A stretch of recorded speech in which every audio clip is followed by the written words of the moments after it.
ಬಿಜೆಪಿಯಲ್ಲಿ ಬಣ ರಾಜಕೀಯ ಮತ್ತೆ ತೀವ್ರ ಸ್ವರೂಪ ಪಡೆದುಕೊಂಡಿದೆಯಾ? ರಾಜ್ಯ ನಾಯಕರನ್ನ ಒಂದೇ ವೇದಿಕೆಗೆ ತರಲು ಹಾಲಿ ಉಸ್ತುವಾರಿ ರಾಧಾ ಮೋಹನ್ ದಾಸ್ ಅಗರ್ವಾಲ್ ವಿಫಲರಾಗಿದ್ದಾರಾ?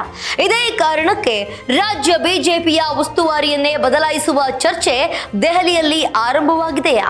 ಕೇಂದ್ರ ಸಚಿವ ಸಂಪುಟ ಪುನರ್ರಚನೆಯ ನಂತರ ಧರ್ಮೇಂದ್ರ ಪ್ರಧಾನ್ಗೆ ಕರ್ನಾಟಕದ ಜವಾಬ್ದಾರಿ ನೀಡುವ ಬಗ್ಗೆ ವರಿಷ್ಠ ಮಟ್ಟದಲ್ಲಿ ಚರ್ಚೆ ನಡೆಯುತ್ತಿದೆ ಎನ್ನುವ ಮಾತುಗಳು ಬಿಜೆಪಿ ವಲಯದಲ್ಲಿ ಕೇಳಿ ಬರ್ತಾ ಇದೆ. ಈ ಬೆಳವಣಿಗೆಗಳ ಹಿಂದಿನ ರಾಜಕೀಯ ಲೆಕ್ಕಾಚಾರ ಏನು ನೋಡೋಣ ಈ ವರದಿಯಲ್ಲಿ. ರಾಜ್ಯ ಬಿಜೆಪಿ ಒಳಜಗಳ ಉಸ್ತುವಾರಿ ಬದಲಾವಣೆ ಚರ್ಚೆ, ಸಂಘಟನೆ ದುರ್ಬಲ ಅನ್ನುವ ಆರೋಪ, ಚುನಾವಣೆಗೂ ಮುನ್ನ ಸಂಘಟನೆಗೆ major surgery, Radha Mohan exit, Dharmendra Pradhan entry.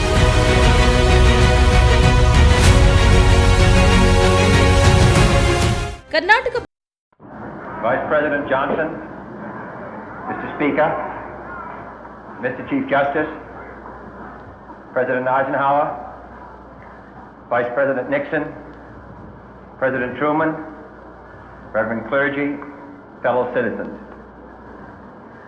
We observe today not a victory of party, but a celebration of freedom, symbolizing an end as well as a beginning, signifying renewal as well as change. For I have sworn before you and Almighty God the same solemn oath our forebears prescribed nearly a century and 3/4 ago. The world is very different now, for man holds in his mortal hands the power to abolish all forms of human poverty and all forms of human life. And yet the same revolutionary beliefs for which our forebears fought are still at issue around the globe. The belief that the rights of man come not from the generosity of the state, but from the hand of God. We dare not forget today that we are the heirs of that. ಸಂಘಟನೆ ಬಲಪಡಿಸುವುದರಲ್ಲಿ ಯಶಸ್ವಿಯಾದ ಅನುಭವ, ಹಲವು ರಾಜ್ಯಗಳಲ್ಲಿ ಚುನಾವಣಾ ಉಸ್ತುವಾರಿಯಾಗಿ ಕೆಲಸ ಮಾಡಿದ ಅನುಭವ ಹಾಗೂ ಅಮಿತ್ ಶಾ ಅವರ ಆಪ್ತ ವಲಯದಲ್ಲಿರುವ ನಾಯಕ ಅನ್ನುವ ಕಾರಣಕ್ಕೆ ಕರ್ನಾಟಕದ ಜವಾಬ್ದಾರಿಯನ್ನ ಅವರಿಗೆ ನೀಡುವ ಸಾಧ್ಯತೆ ಇದೆ ಎನ್ನಲಾಗ್ತಾ ಇದೆ. ಇನ್ನು ಕೇಂದ್ರ ಸಚಿವ ಸಂಪುಟ ಪುನರ್ರಚನೆಯ ಬಳಿಕ ಅವರಿಗೆ ಸಂಘಟನೆಯ ಜವಾಬ್ದಾರಿ ನೀಡುವ ಆಯ್ಕೆಯು ಬಿಜೆಪಿ ವರಿಷ್ಠರ ಮುಂದಿದೆ ಅನ್ನುವ ಮಾತುಗಳು ಕೇಳಿ ಬರ್ತಾ ಇದೆ.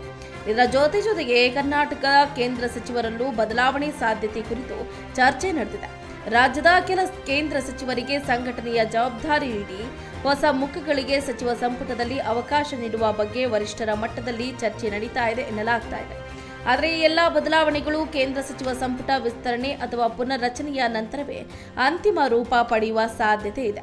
ಇನ್ನು ಮುಂದಿನ ವಿಧಾನಸಭೆ ಚುನಾವಣೆಗೂ ಮುನ್ನ ಸುಮಾರು 2 ವರ್ಷ ಬಾಕಿ ಇದ್ರೂ ಈಗಿನಿಂದಲೇ ಬೂತ್ ಮಟ್ಟದ ಸಂಘಟನೆ ಬಲಪಡಿಸುವ ಗುರಿ ಬಿಜೆಪಿ ನಾಯಕತ್ವದ ಮುಂದಿದೆ. ಕಾಂಗ್ರೆಸ್ ಸರ್ಕಾರದ ವಿರುದ್ಧ ಬರ ನಿರ್ವಹಣೆ, ಬೆಲೆ ಏರಿಕೆ, ಆಡಳಿತ ವೈಫಲ್ಯ, ಭ್ರಷ್ಟಾಚಾರ ಆರೋಪ ಸೇರಿದಂತೆ ಹಲವು ವಿಷಯಗಳನ್ನು ಜನರ ನಡುವೆ ತೆಗೆದುಕೊಂಡು ಹೋಗುವ ತಂತ್ರವನ್ನ ಬಿಜೆಪಿ ರೂಪಿಸ್ತಾ ಇದೆ. ಇದಕ್ಕಾಗಿ ರಾಜ್ಯದಲ್ಲಿ ಸಮನ್ವಯ ಸಾಧಿಸಬಲ್ಲ ನಾಯಕನ ಅಗತ್ಯವಿದೆ ಅನ್ನುವ ಅಭಿಪ್ರಾಯವು ವರಿಷ್ಠರ ಮಟ್ಟದಲ್ಲಿ ವ್ಯಕ್ತವಾಗಿದೆ ಎನ್ನಲಾಗ್ತಾ ಇದೆ. ಆದರೆ ಈ ಎಲ್ಲ ಬೆಳವಣಿಗೆಗಳ ಬಗ್ಗೆ ಬಿಜೆಪಿ ನಾಯಕತ್ವದಿಂದ ಇನ್ನೂ ಯಾವುದೇ ಅಧಿಕೃತ ಘೋಷಣೆ ಹೊರಬಿದ್ದಿಲ್ಲ. Radha Mohan Agarwal ಮುಂದುವರಿಯುತ್ತಾರಾ?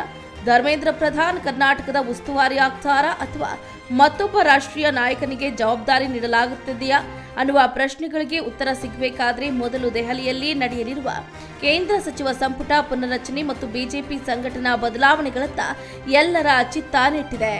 Renuka K, political bureau, speed news Kannada, Bengaluru.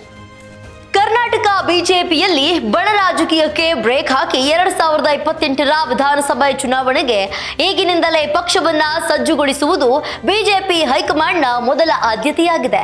ಇದೇ ಕಾರಣಕ್ಕೆ ರಾಜ್ಯ ಉಸ್ತುವಾರಿ ಬದಲಾವಣೆಯ ಚರ್ಚೆ ಮತ್ತೆ ಮುನ್ನೆಲೆಗೆ ಬಂದಿದೆ. ಆದರೆ ಈ ಚರ್ಚೆಗೆ ಅಧಿಕೃತ ಮುದ್ರೆ ಬೀಳುತ್ತದೆಯೋ ಅಥವಾ ಕೇವಲ ಊಹಾಪೋಹವಾಗಿಯೇ ಉಳಿಯುತ್ತದೆಯೋ ಎಂಬುದು ಕೇಂದ್ರ ನಾಯಕತ್ವದ ಮುಂದಿನ ನಿರ್ಧಾರದ ಮೇಲೆ ಅವಲಂಬಿತವಾಗಿದೆ.